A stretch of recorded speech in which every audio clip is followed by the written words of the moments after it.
10 years ago, the world governments promised that every child in the world would have access to a decent quality basic education by 2015, an education that would equip them with the skills and the competencies they need to realize their potential.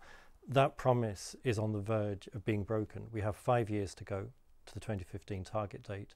There is clear evidence set out in the report that many countries are off track. Getting them back on track will require two things. It'll require an increased commitment to equity in the world's poorest countries, to delivering education to those who are being left behind, marginalized groups, women, the very poor, child laborers, and so on. And it'll require an increased financing commitment from the world's richest countries. To understand the root causes of marginalization in education, you just need to look at who it is who has been marginalized. It's predominantly girls, especially girls from poor backgrounds. It's children who are in poverty, living in households in poverty. Often they're involved in child labour. It's ethnic minorities. It's language groups who speak a minority language. It's rural populations. It's people who are living in the most disadvantaged regions of a country. And if you look at any country, you can identify who is being left behind really along those types of markers for disadvantage. Now, if you go back to the Universal Declaration on Human Rights, what that establishes is that education is a right for all people. It doesn't say it's a right for all people contingent on the wealth of their parents, the colour of their skin, the language they speak, or where they happen to live. And what we're arguing in this report is that it's time for governments to live up through practical policies to the underlying principles of the Universal Declaration on Human Rights. The international response to the financial crisis has really been inadequate, and it poses a threat to continued progress in education. We estimate that something like $4 billion in additional finance, additional aid, has been mobilized by the rich world in response to the crisis.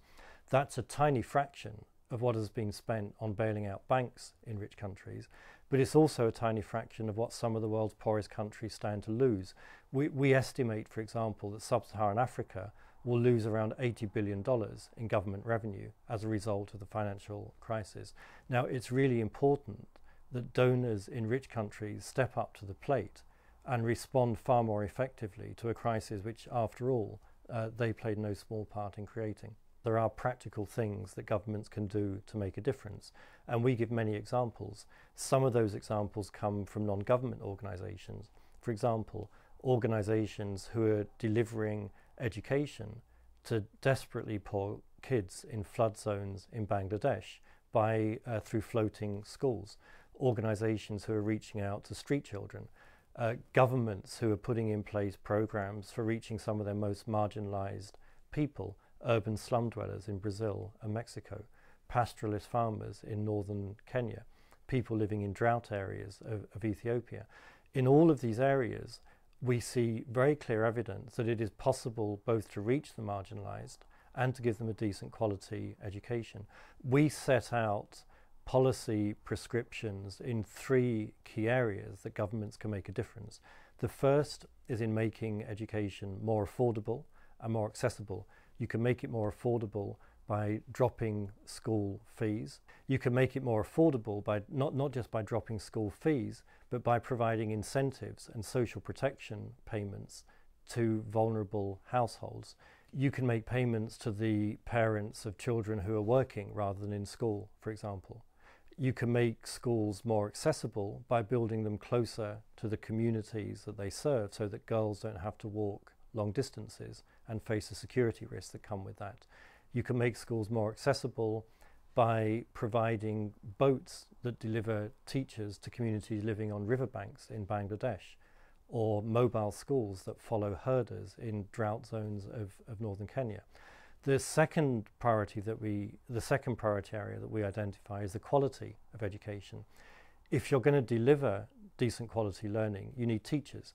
And there's a deficit currently of something like 1.2 million teachers annually in Africa alone. So you need to scale up the levels of investment that are needed to get teachers into school. You need to ensure that schools themselves are equipped with the books and that teachers are equipped with the skills they need to deliver a good quality education to the children that they're serving. The third priority area that we identify It's what goes on out of education. And I think we all understand that the results that you see in education reflect the broader life chances of people. Kids who are brought up in poverty are not going to have an effective chance in school.